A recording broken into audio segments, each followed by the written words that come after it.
This is the Bama Podcast with Marty Solomon. I'm his co-host, Brent Billings, and we're coming to you today with a special message before we get into our main episode. Yeah, Brent, you can't Marty, throw... what are we doing here? You can't throw voices at people without playing the music, Brent.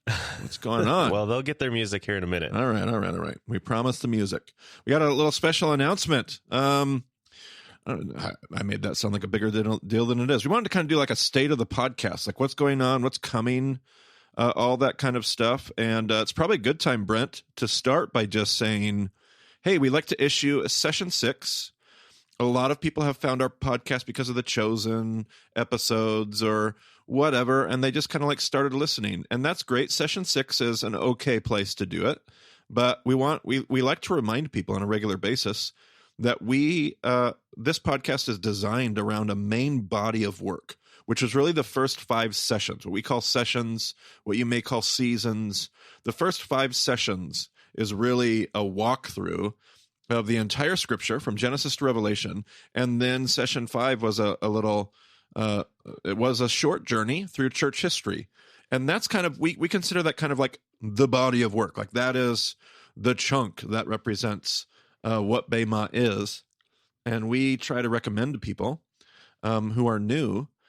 Session 6 kind of assumes that you've heard all that. And so we recommend going back and listening to those, starting at the very beginning. It was years ago.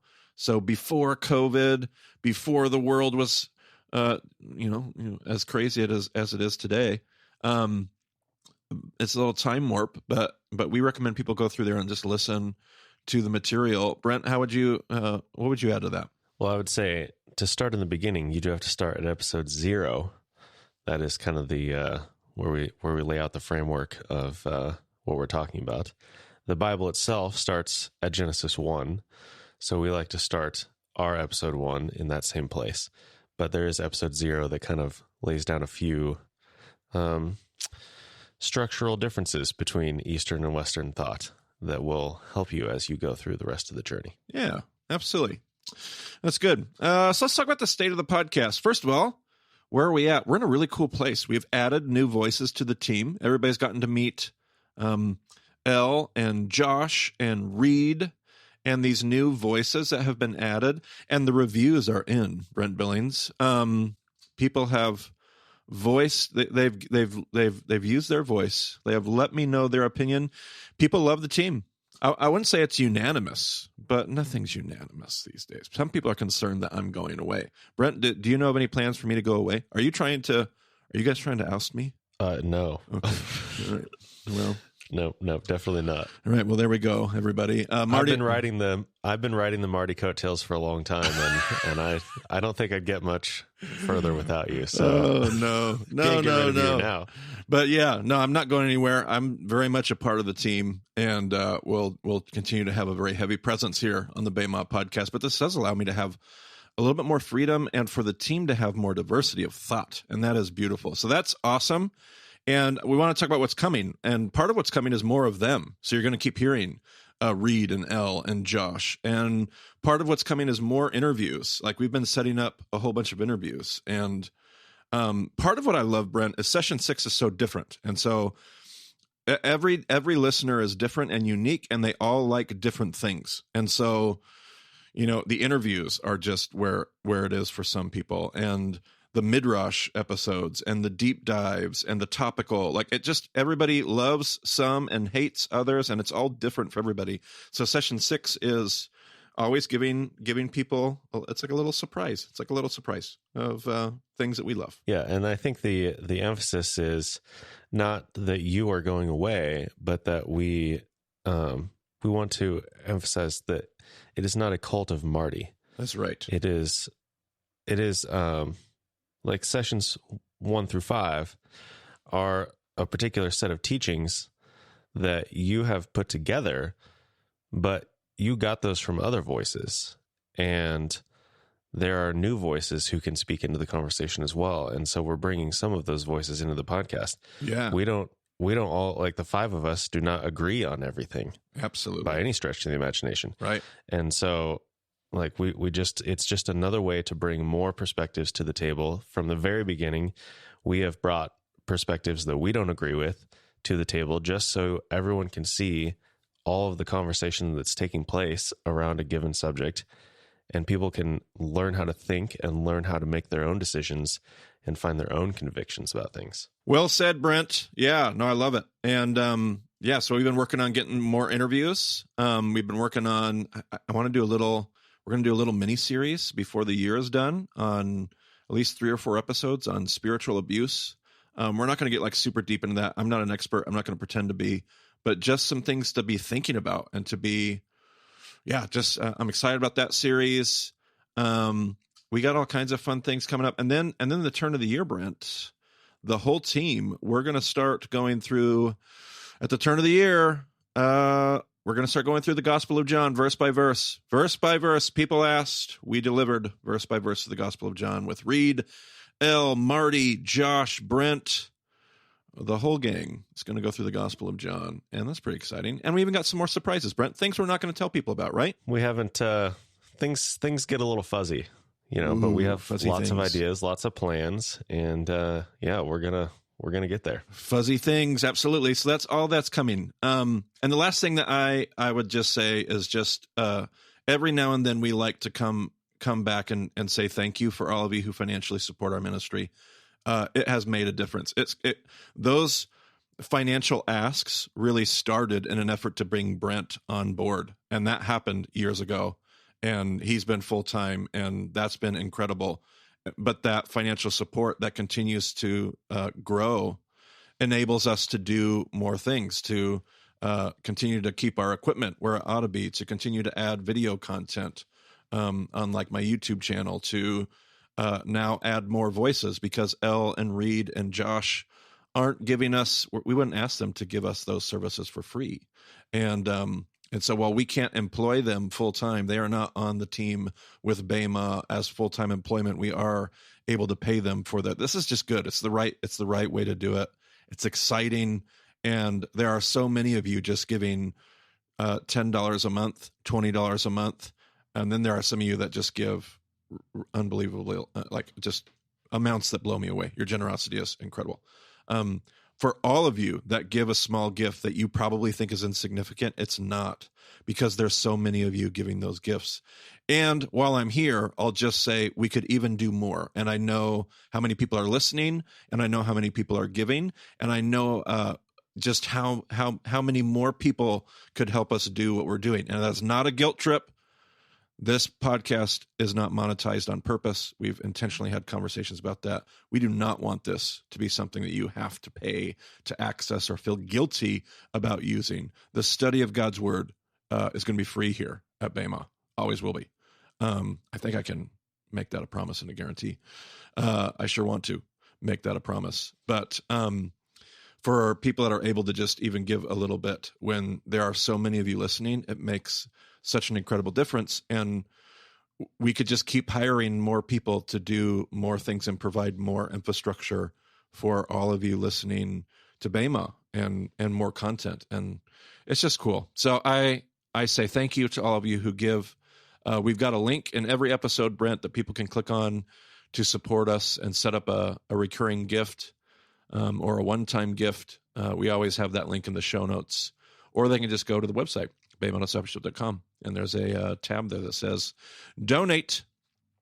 You click on that tab, it'll take you to all the right places. So anything we need to add, Brent, or are we ready to get to the episode? Nope. I'll just say thank you to all the listeners who answered the call and are supporting my family as I do this work. And it is a huge blessing to bring on new team members. I love them all very dearly, and they are challenging me and bringing new ideas that we wouldn't otherwise have. And so it's very, very great. So that's all I'll say. Love it.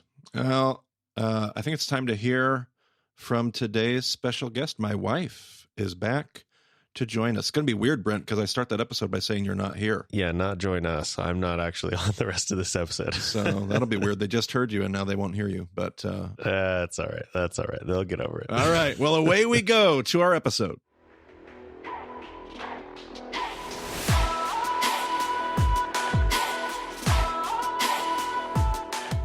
This is the Bayma Podcast with Marty Solomon. I am Marty Solomon, and I'm here. If everybody's like, oh no, what's happened again? It's because we're back with another episode of Marty co-hosting with my wife, Becky Solomon. Hello, everybody. I'm back. We're back by popular demand. Everybody sent nice messages about that time. So, and here's the thing that I'm wrestling with. Session 6.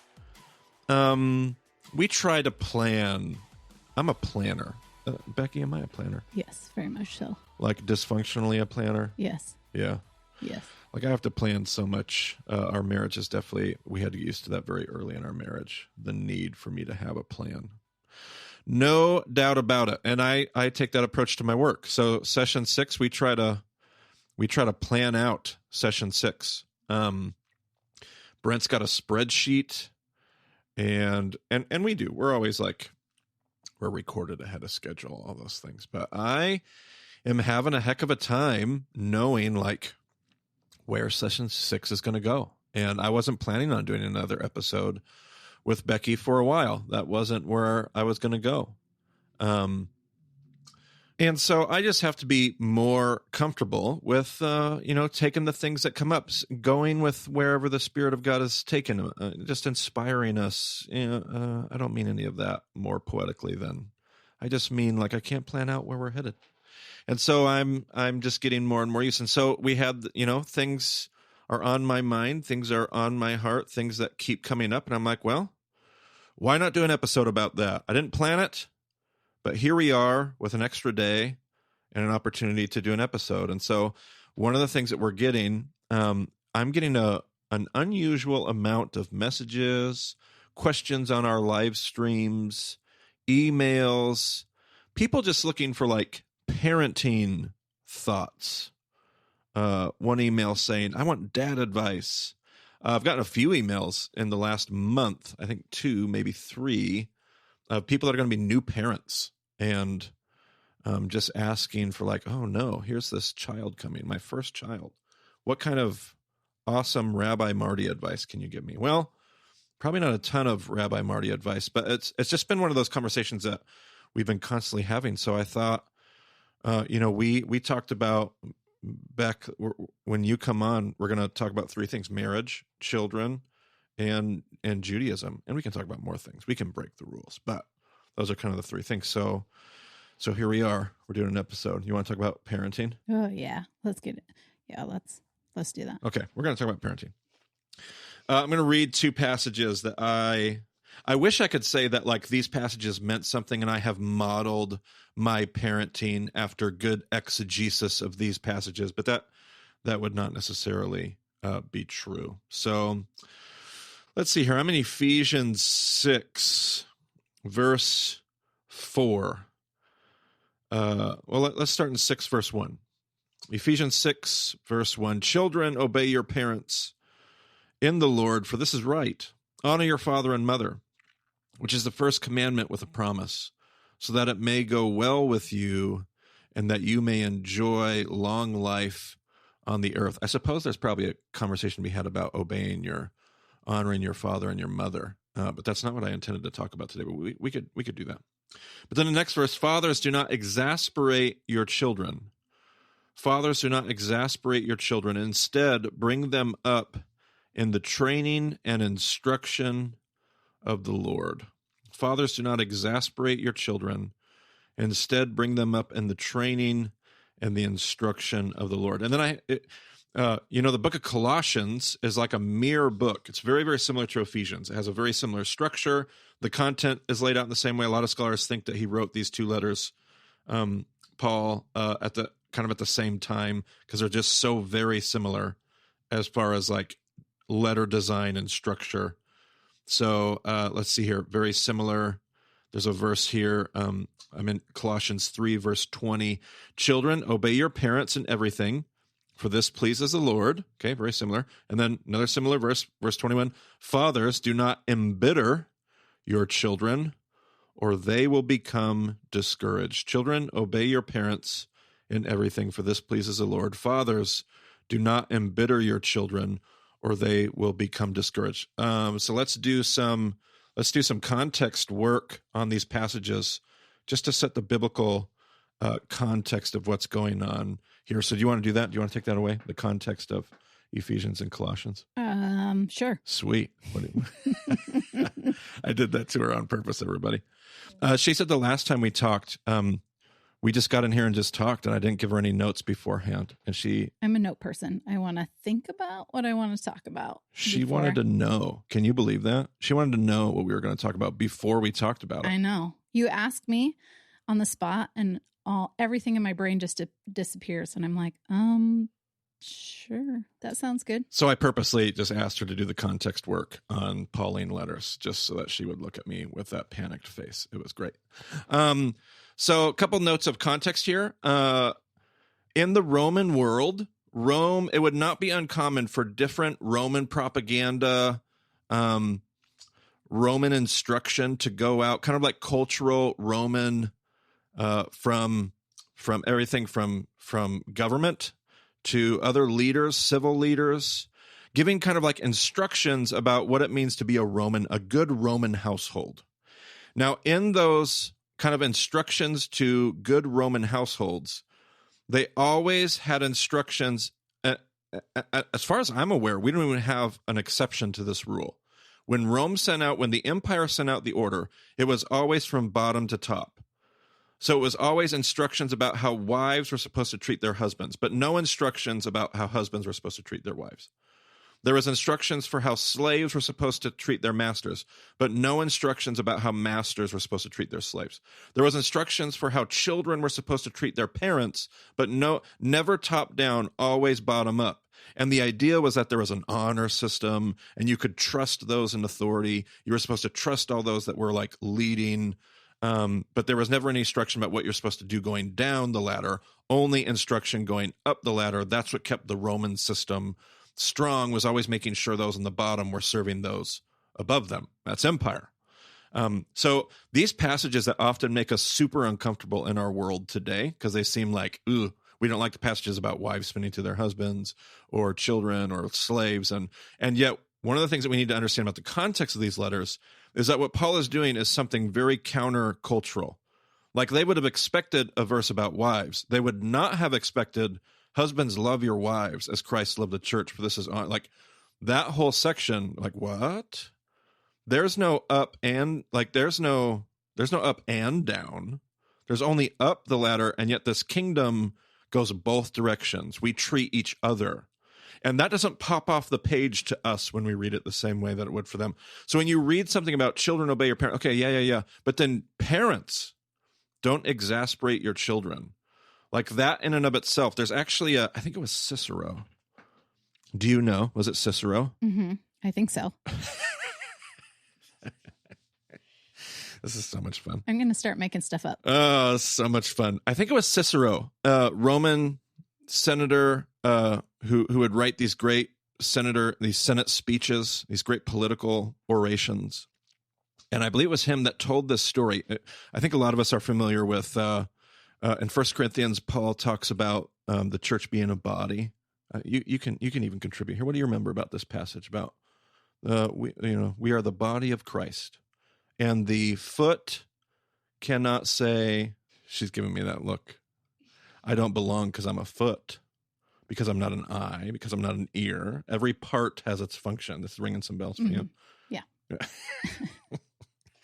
And there was actually somebody before Paul wrote that in the letter to the Corinthians. Cicero had done this speech where they were having all of this disunity in the empire, where the citizens, the plebs, they were all kind of like revolting and rebelling against the Senate and the government and the leaders. And so Cicero gave this speech where he essentially talked about the empire as a body, and he said the Senate was like the stomach. But all these other body parts were like, well, we really don't like the stomach. The stomach's kind of a jerk. So we're going to stop feeding the stomach. But of course, if the empire is a body, the problem with that was, what happened if they didn't feed the stomach, Beck? It would starve. And then what? It would crumble. And every other body part suffers, right? Mm-hmm. And so Cicero tells this, you may think that by rebelling, you're really doing something, but it will crush you because it's the stomach that supports all the rest of the body of this Roman Empire. So again, when Paul uses this image of we are the body of Christ, there's this mutuality about the language. It's not just a stomach, because there was no discussion in Cicero's speech about how the hand brings it, like the stomach is dependent on the hand, or the stomach's dependent on the foot. It was just everything else is dependent. It was only one direction. Everything else is dependent on the stomach. So this is the way that Rome talked about. This is your context. I even did some word studies. We'll pull up some word studies here. Let's see here. How about in Ephesians, where it says, fathers, do not exasperate. And I love that word. Do not exasperate your children. Like I feel that's, spoiler alert, that's what I want to talk about a lot today. Exasperating our children. The word actually means to rouse to wrath or to provoke. I do love the translation. It means to exasperate. That's there. It's in the lexicon. I do love that translation. Don't exasperate your children. And then later on in that Ephesians passage, it says, rather, bring them up. Now, what do you think of, Beck, when I say, when Ephesians says, don't exasperate your children, but bring them up in the instruction of the Lord? Don't look at the computer screen. What do you think of when you hear that verse? Bring them up in the instruction of the Lord. What do you think that means? When you say exasperate, I almost think of smothering them. Right. Beautiful. And I also think about when you bring them up, like modeling it for them is almost where I think instead of smothering them, when you get smothered, you almost want to push away. Yep. And when you bring somebody up in the instruction of the Lord, teaching, modeling it for them, that's where my mind goes anyways. I love the first translation of exasperate. I've always hated the second translation of bring them up. And it's probably my own life experience. It's probably the culture and what I think parenting was supposed to do. And it's maybe my maleness. But when I think of like bring them up, I think of like, I don't know, like making your children do the right things. You're bringing them up. You're disciplining them. You're shaping them. You're molding them. Like you were much more gracious in your hearing of that word, Becky, this idea of modeling. And the word here actually means to nourish to maturity, to just nourish, to nurture, to bring up. To nourish or to nurture. And that is not the image that I get. When I heard, don't exasperate your children, but bring them up. Like that was always a weird verse. I'm not supposed to exasperate them, but I'm supposed to bring them up. But now it makes a bit more sense. I'm not supposed to exasperate my children, but I'm supposed to nourish them and bring them up, raise them up, nurture them. Well, that's a different picture. Or in that Colossians passage, do not provoke. What did it say in Colossians? Do not embitter is what my NIV says. Do not embitter your children. The actual word here, erethizo, means to stir up, to stimulate, to provoke. Don't do things that provoke. Whatever our parenting does, it's not supposed to provoke. It's not supposed. I like your word smother. It's not supposed to smother. It's not supposed to like. Ugh. Whatever we're doing in our parenting is not that there aren't those moments. I'm not saying there is never those moments in parenting. I mean, come on, let's be real. But the goal of parenting, what good parenting looks like, apparently, what biblical Christian household order here in Pauline literature looks like, is not smothering, not provoking, but nourishing, nurturing, watering the plant so that it grows and bears fruit, giving it cultivating the soil, giving it all the things that it needs.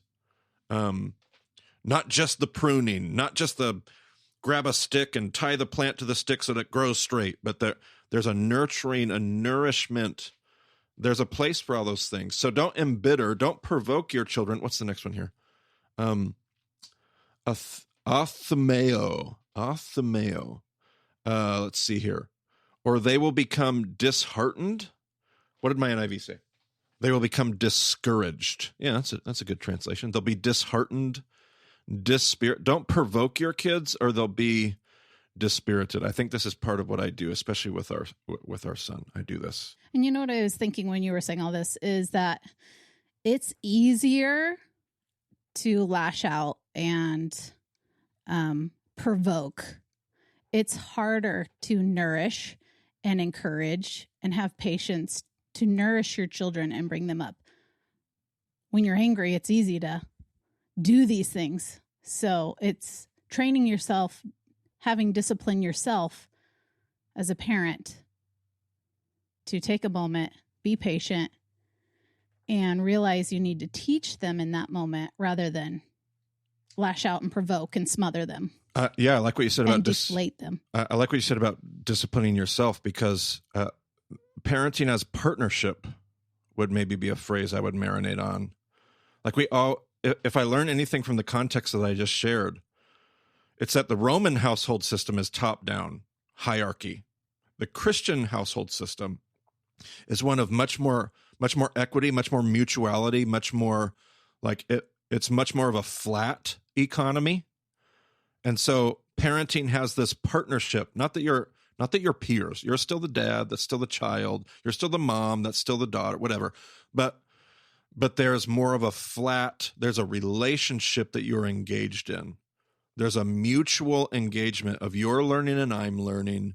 You're discipline. You're experiencing discipline. I'm disciplining myself. Like we're kind of in this together. There's a more mutual experience there, which I really like. And then what else did you say? What else did you say right there? You said something else that was really good. It's easy to provoke and just lash out when you're angry. Yeah. I think I definitely do this differently with and we made this point in our last time we got together in our last episode. Like all our kids are different. Mm-hmm. So I definitely feel like my son's the crazy, rambunctious. I mean, he's a boy, but he just has this like nature about him that's always pushing my buttons. And I'm just constantly on him, constantly. And I feel like if I have one regret, it's how often what's this word? Athumeo, how often I break his spirit. Like he's just trying to have fun and he's driving me crazy. He's just trying to engage and I'm annoyed and I'm constantly breaking his spirit. So that's one of my like biggest, I want to get better at that. So anyway, what I wanted to do for our conversation today is I have this response that I have been like copy pasting to folks that write me. It started with one person. I kind of wrote a more personal letter response to them. And now I'm like kind of adjusting it. So I wanted to go through this kind of like paragraph by paragraph so that we could. So here it is. For anybody out there who's a new parent, who's an old parent, who has children of whatever. So let's see here. I say to this person, I said, I want to send out a congratulatory note and say, happy Mother's Day, happy Father's Day, happy whatever day to you. We're long past that by the time this episode posts. But we celebrate life when we think about parenting. And I'm not sure if the things that we'll share, I don't know if I'll call these things wisdom by any stretch. But maybe there will be something that God will be able to do through some of these words. My great words of encouragement will come straight out of the idea of trusting the story. Surprise, surprise. Trusting the story.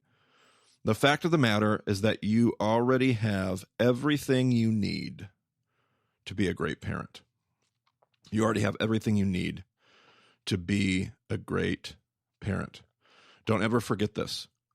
Don't ever buy into the lie that you aren't momming well enough, you aren't dadding well enough, you're not parenting well enough.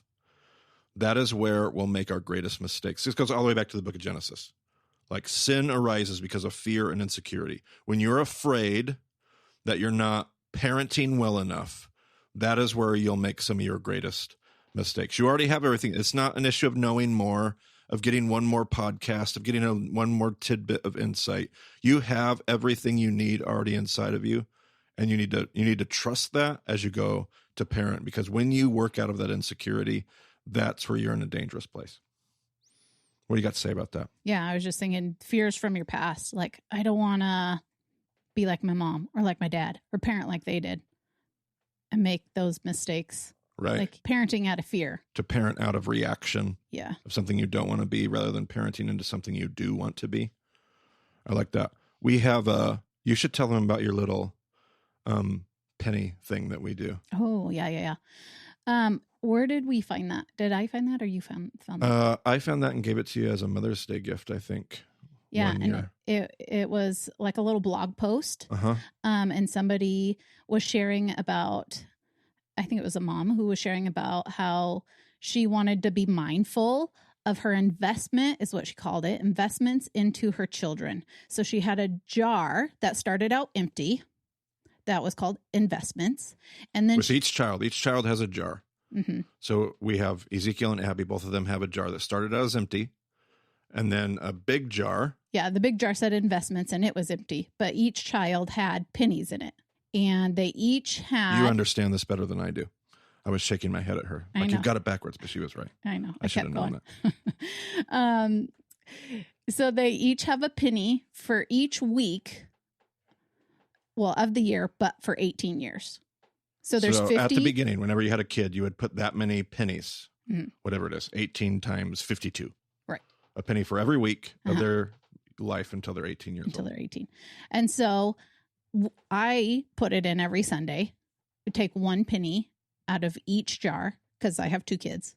And I put it into the investment jar. And it's just a reminder of investing in did I invest in my children well this week? And it's just like a visual reminder. And my kids are almost 13 and 11 now. So their jars are half empty now.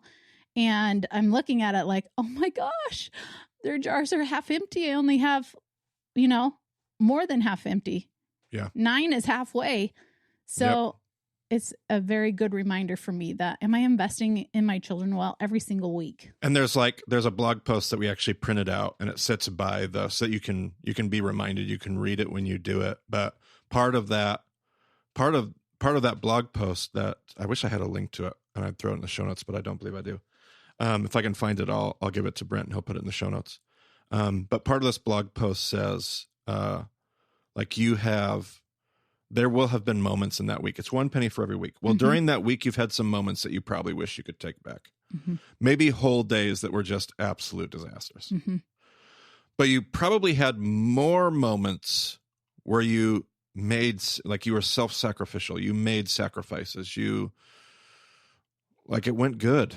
And even the stuff that went just normal, it went average, that's a win. We all know, average, that's a parenting win. Mm-hmm. Doing it good enough is definitely good enough. And then you have your wins and you have your losses. And when you tally it all up, the losses are the things you want to remember, but they're far out. The wins far outweigh the losses. Mm-hmm. And so when you put that penny in, it's like, oh, yes, I did make in the face of whatever it is that I failed at, we did, do something right. Hmm. So I like that. We have what we need. And I think we're far, I just talked about a couple minutes ago, all the things that I have all regret. And I want to get better at those things, but I can't let those things define my parenting. I can't let those things yes, I want to get better at those things, but no, I'm not a horrible dad. And I appreciate that you remind me of that often because I will start to listen to those voices as any of us do. Mm-hmm. All right. So let's see. What's the next paragraph I wrote here? Be present, be love, and always do your best to see the full humanity of those in your family. And this has everything to do, not just with our children. It also has to do, our children are watching the ways that we treat each other. I can really see that now as our children are now 11, 12 years old. I can really watch them watching the way we talk and interact. And those kind of things. I hope they've caught our sarcasm. My wife and I are super sarcastic. Super sarcastic. We trash talk each other all the time. Yeah. And now there are some jokes that I can't even tell out loud anymore because... That has always been our relational dynamic. In fact, your brothers, when we first started hanging out, thought I was the biggest jerk. Yeah. Because they didn't pick up that we were we're just messing with each other all the time. They kept asking, you guys are so snarky. I'm like, yeah, we are. So anyway, but your kids are watching the way you treat each other. That's why I said I hope our kids understand that and see that for everything that it is in all the good ways.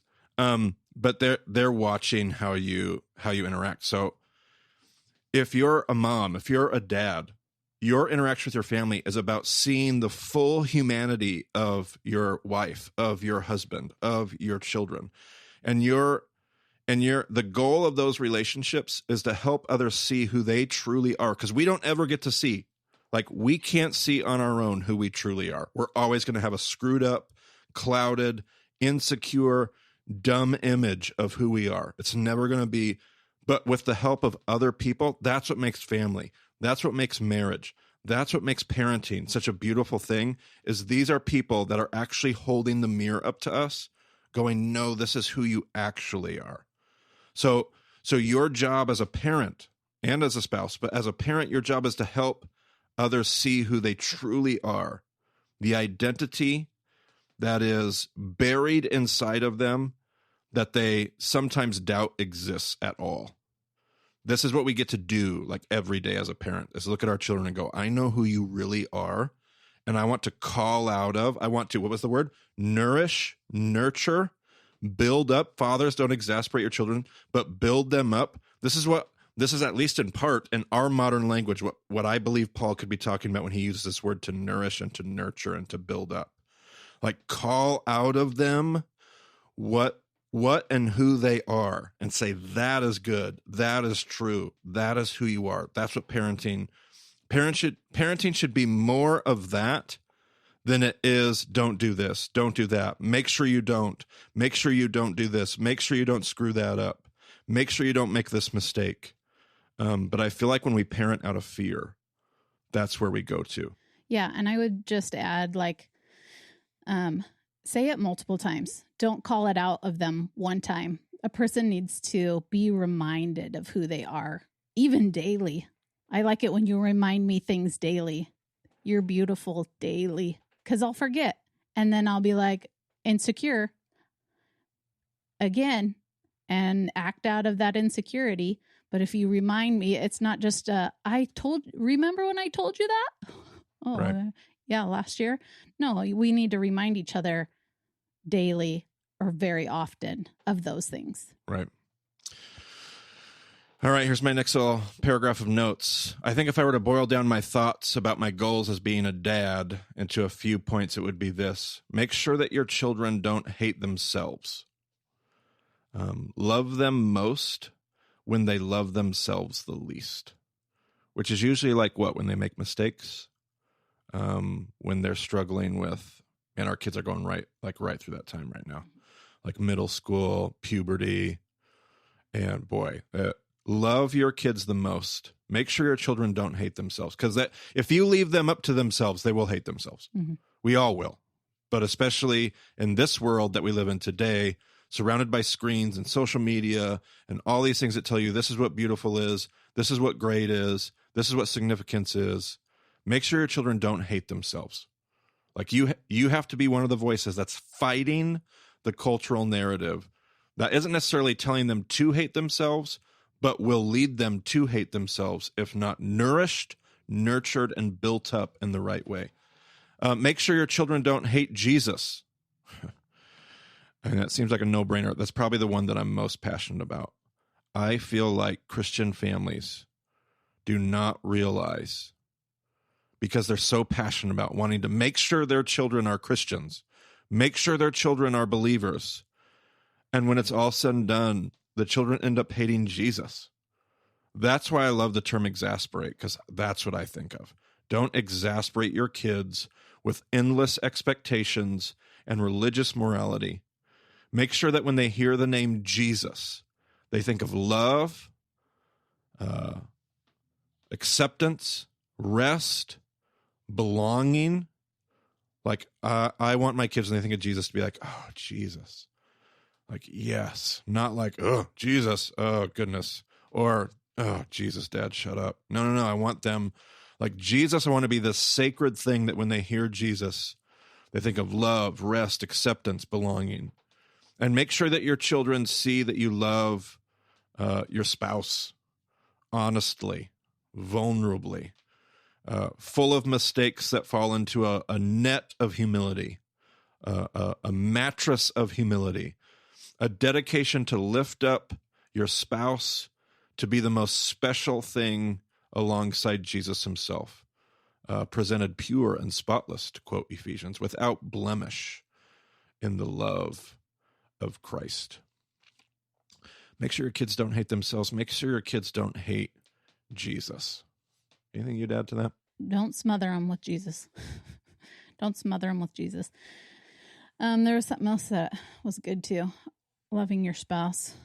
Yeah, be good at saying sorry and asking for forgiveness. That's so good for your kids to see that you can own your mistakes. Yeah. And say you're sorry and ask for forgiveness. Yeah, your kids pick up on what normal is because of what they see. And like if they grow up in that context, that's what normal is. So if saying I'm sorry, if critical thinking, if the ability to say I was wrong without hating yourself, if the ability to overcome guilt and shame, if that's normal, not that it's done perfectly, but if it's normal, they will assume that's what normal is. They'll live into that normal.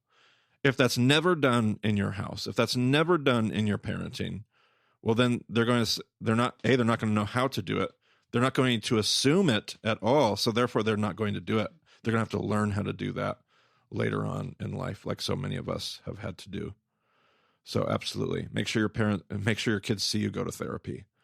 Because I know I will probably never see my parents' generation go to therapy. Like not all of them, but by and large, that's just not something that generation did. There was a stigma about that, and I'm hoping that my kids see us do those things because emotional health is important, and dad needs help from other people, and those are the things I want my kids to see as like normal. Yes. So if you follow these guiding principles, in my opinion and experience, everything else has unbelievable clarity. Like those are like the lenses you can use. That's the parenting yoke for me. That if you put on those lenses, everything else has unbelievable. Well, what do I do about this? Well, make sure your kids don't hate themselves. Make sure your kids don't hate Jesus. And everything is kind of like, oh, and there's a lot of clarity for me comes from that. When I have gotten things wrong, it's been when I'm wearing a different set of lenses.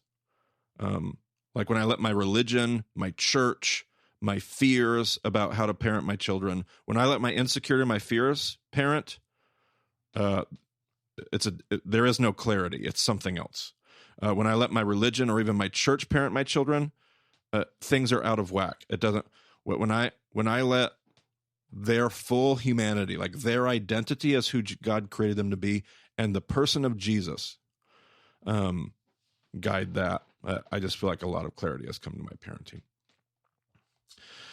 All right, so we'll work towards a close here. I feel like I just talked about 40 minutes and really never said really articulately what I'm really passionate about in this whole conversation. Fathers, don't exasperate your kids, but build them up. I just feel like the mistake I see in most committed, and I come from a fundamentalist, conservative, evangelical subculture. So that's my reference point. I know not everybody shares that. So please adjust your expectations. But what I have run into as a pastor and as a child and as a parent over and over again in our little corner of the world, our evangelical corner of the world, is parents exasperating their kids in the name of Christ. Like they have all the right stuff. It's all good. And they are just, I love your word, smothering. They are just smothering them with all the good stuff. And not in a good way. Like the kids aren't like smiling, like being smothered in like a bouncy ball house or something, like, oh, like that kind of fun smothering. Oh, I'm being buried in something fun. No, like they can't breathe. They're being smothered with goodness, but they're still being smothered. And that doesn't mean, again, that the only other option is just free for all, do whatever you want. It means instead of parenting people with this overbearing, oppressive presence of Christ, it's a seeing your children for their people. They're young people, they're little people, but they're people, like they're human beings. And calling out who they are, inviting them into something good. Have the goodness, but don't smother them with it. Like, have the table set with all the goodness, and then teach them how to come to the table and sit at the table and use the table and want the table. Like, want the table. Like, that's my biggest, as my kids, and we have this thing in our world. We have in the Jewish world, we've got a bar and a bat mitzvah. And when we were just talking about the other day, literally just a couple days ago, when my kids turn 13, it's now, the bar and bat mitzvah means daughter and son of the commandment. That's when you become a son or a daughter of the commandment. You now take Torah on yourself. And if my kids choose to not, at 13 years old, if my kids choose to not carry Torah, that's their choice. And it may even bother me. I'm sure it would on a very deep level. But that's their choice. It's their journey. And the worst thing that I could do is try to smother them with the Torah walk. Try to smother them with the laws and the rules and the whatever. I can model it. Like what we said the other day, there won't be any bacon double cheeseburgers in our house. But if every time they go out with their friends, they want to order a bacon double cheeseburger, okay. Yeah, that's cool. Whatever that looks like, but don't exasperate. Invite them to make the table something that when they finally get the choice, they'll choose it. Because it was something that they got to choose and something they wanted to choose based on what they experienced the whole time. That table is full of good things. Don't smother them with all the good things to where all they want to do is get out from underneath it. Anyway, that's enough. I feel like I didn't talk about that well at all. Nevertheless, we're going to close. We got that. We were talking about the pennies earlier, right? So we've got this post, because I don't know if I can find it on the internet. We're going to try to, but if we don't, I'm going to read it to you. And I don't have it attributed on this printout. Shoot. I may have even adjusted it a little bit for your Mother's Day. I don't know. But here we go. We're going to read it to you. In these jars are pennies for every week you will raise your children. Every week, when you get home from church, remove 1 penny from each jar, and it will be a reminder of the time you have left to raise your son or daughter before they go out on their own. They look so many, yet they are so very few. At the beginning, it will be easy to take out 1, 2, 3, 4. And to say to yourself, those are well spent, snuggling every moment. But when your child turns the age of the terrible 2s, when it lasts longer than 2, you will have to ask yourself the inedible question, how were they spent? A penny can be invested. It has the potential of growing in value. It also has the potential of getting lost in a couch cushion. If we are to divide a penny into 7 parts, 1 day for each week, what worth are we breathing into each of those days? Further, a day can be divided up into moments. Maybe you'll be afraid to begin removing pennies because you'll know that with each penny you remove, that little glass jar will only grow lighter. Some days you'll feel like you spent your whole penny, an allowance of a week, in a single 24-hour period. In a weak moment, you can feel like you blew through 5 cents.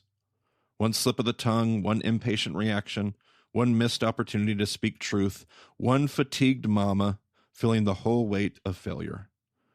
It could leave you wondering if you just screwed up a whole week of parenting, or if your actions or your reactions will stick with them for a lifetime. How you spend these pennies will shape the rest of their lives. They'll carry the effects of your spending habits with them for the rest of their days beyond your nest.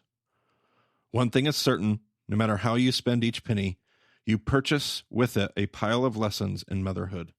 After a long day, when they are sound asleep in their bed, and your mind is finally able to rest apart from their little voices asking, demanding, quarreling, loving, thanking, apologizing, and being little voices, don't put those voices out of your head. Replay them, the conversations of the day, the requests, the new words, sentences, questions, understandings, every I love you, thank you, Mama, I'm sorry, Mama. And then replay your own voice from the day, its tones, the harshness, the apologies, the love, the laughter, and your eyes, although very weary and longing to shut. Recount photos of moments from your day, and then back through your week, and then back to last week, all the way back to the day you took that trip home from the hospital, a jar full, 936 pennies rich. and the photos, the voices, the words, the memories of each week, each day, each moment sent from your iPhone, despite the days that you lost a penny in the couch or spent one frivolously, or got to the end of the day and wondered if you would ever get things right, or if you would ever get to the end of 18 years and be full of regret. Grace begins to wash over you. Those fears will wash away in light of it all, in light of 76 weeks with your dear, sweet, loud toddler, and 172 weeks with your firstborn, the children who made you a mom. When you back up and see all those weeks as a whole, you'll see a grand display of God's grace.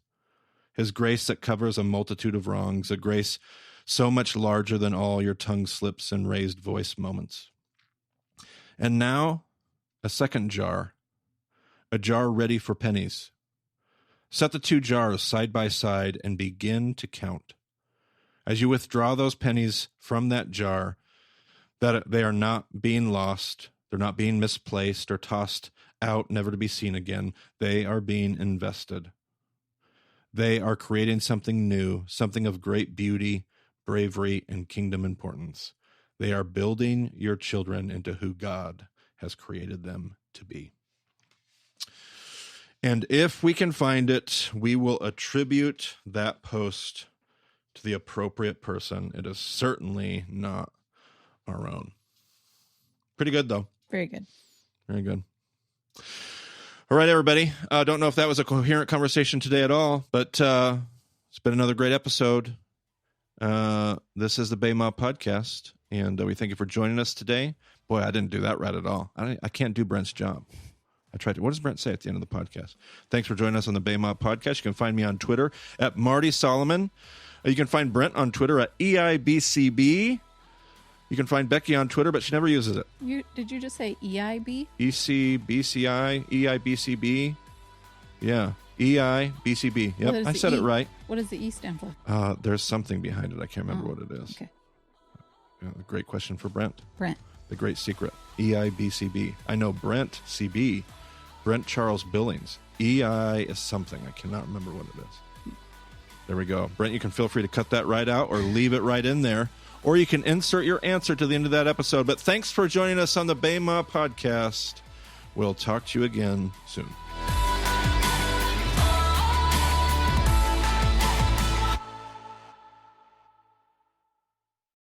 I'll read it because you won't be able to read it without crying. That's for sure. Brent can just chop all this out.